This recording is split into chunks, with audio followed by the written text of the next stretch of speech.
ఈరోజు రాష్ట్రంలో రాష్ట్ర ప్రజలకు ఎంతో ప్రభుత్వం తరపున ఉపయోగపడేటువంటి రోడ్డు రవాణా సంస్థను ప్రైవేటు పరం చేయాలని ఈ కూటమి ప్రభుత్వం తీసుకున్న నిర్ణయం చాలా అసమర్థతం. అంటే ఈ కూటమి నాయకులకు పరిపాలన చేతగాక ఆర్టీసీని ప్రైవేటు పరం చేసేటువంటి స్థాయికి దిగజారంటే ఇంతకంటే దారుణమైన విషయం మరొకటి ఉండదు. ఇంకోటి కూడా చెప్తున్నాం ఏంటంటే, ఈ రాష్ట్రంలో సంపద సృష్టిస్తా, రాష్ట్రాన్ని అప్పులపాలు కాకుండా చేస్తా, రాష్ట్రాన్ని దేశంలో అగ్రగామిగా నిలుపుతా అనేటువంటి ఊగదప్పుడు మాటలు మాట్లాడేటువంటి ఈ మా ముఖ్యమంత్రి చంద్రబాబు నాయుడు గారు ఈ బుద్ధ రాష్ట్ర ప్రజలకు ఏమి సమాధానం చెప్తారు అంటే, ప్రైవేటు పరం చేసి ప్రైవేటు పరం ద్వారా వచ్చేటువంటి అమౌంట్తో సంపద సృష్టిస్తున్నాడా? ఇదే ఈ రాష్ట్ర ప్రజలకు ఇంత పెద్ద అనుభవం ఉన్నటువంటి ముఖ్యమంత్రి ఇచ్చేటువంటి పెద్ద గిఫ్ట్ ఆ రాష్ట్ర ప్రజలకు అదేనా ఇచ్చేది గిఫ్ట్? ఎంత దారుణంగా పరిపాలన చేస్తున్నాడు, ఎంత హీనంగా పరిపాలన చేస్తున్నారు. కూటమి నాయకులందరికీ మతి భ్రమించమని పరిపాలన చేస్తున్నారని అడుగుతున్నా నేను. ఇంతకంటే దారుణంగా ఈ దేశంలో ఏ రాష్ట్రంలో కూడా పరిపాలన ఇంత ఘోరంగా లేదు. చాలా అసమర్థతకు నిదర్శనంగా ఈ యొక్క పరిపాలన సాగుతూ ఉంది. ఆర్టీసీని ఈ దేశంలో అగ్రగామిగా నిలిపిన ఏకైక ముఖ్యమంత్రి ఎవరంటే జగన్మోహన్ రెడ్డి గారు. ఈ రాష్ట్రంలో ఆర్టీసీ ఏర్పడినప్పటి నుంచి మన జగన్మోహన్ రెడ్డి పరిపాలన అనంత వరకు కూడా అది ఒక ప్రభుత్వ కార్పొరేషన్గా మాత్రం ఉండేది.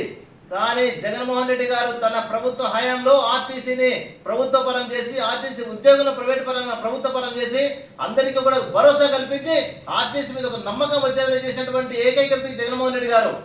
ఆయన కరోనాతో 2 సంవత్సరాలు వెళ్ళిపోతే పరిపాలన సరిపోతే 3 సంవత్సరాల కాలంలో ఎన్నో చెప్పుకోదగ్గ రాష్ట్రంలో చరిత్రలో లిఖించదగ్గటువంటి పరిపాలన చేసిన జగన్మోహన్ రెడ్డి అనుభవం లేకున్నా కూడా ఆయన ప్రజల అభిమానాన్ని పొందినాడు.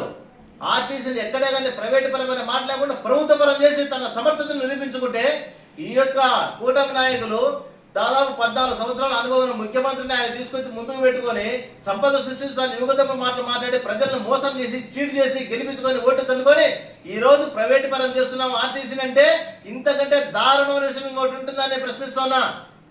అసలు ఆర్టీసీ ప్రైవేటు పరం చేయడానికి ఇంతవరకు ఇప్పుడు రాని ప్రశ్న కొత్తగా తలెత్తా ఉందా?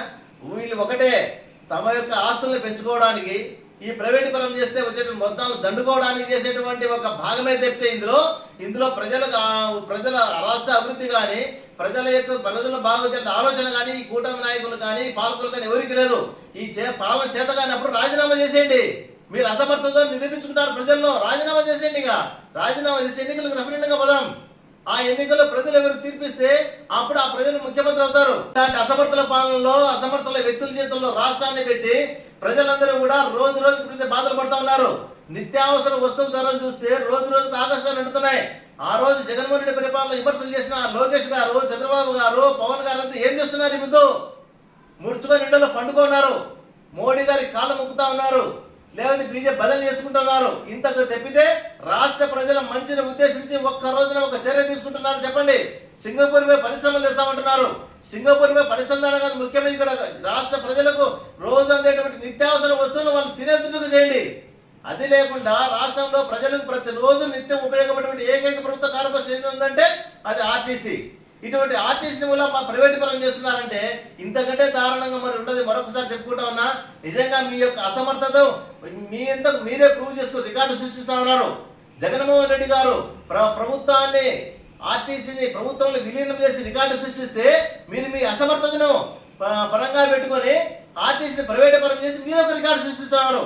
అంటే మీ అసమర్థత రికార్డు చేసి ఏకైక నాయకులు ఎవరైనా ఉన్నారు ఈ దేశంలో 20 రాష్ట్రాలు అంటే ఈ యొక్క ఆంధ్రప్రదేశ్లో ఉన్నటువంటి కూటమి పాలకులకు మాత్రమే అది దక్కుతుందని ఈ సందర్భంగా తెలియజేసుకుంటూ, ఇప్పటికైనా అదే మీకు మంచిగా తెచ్చుకోండి.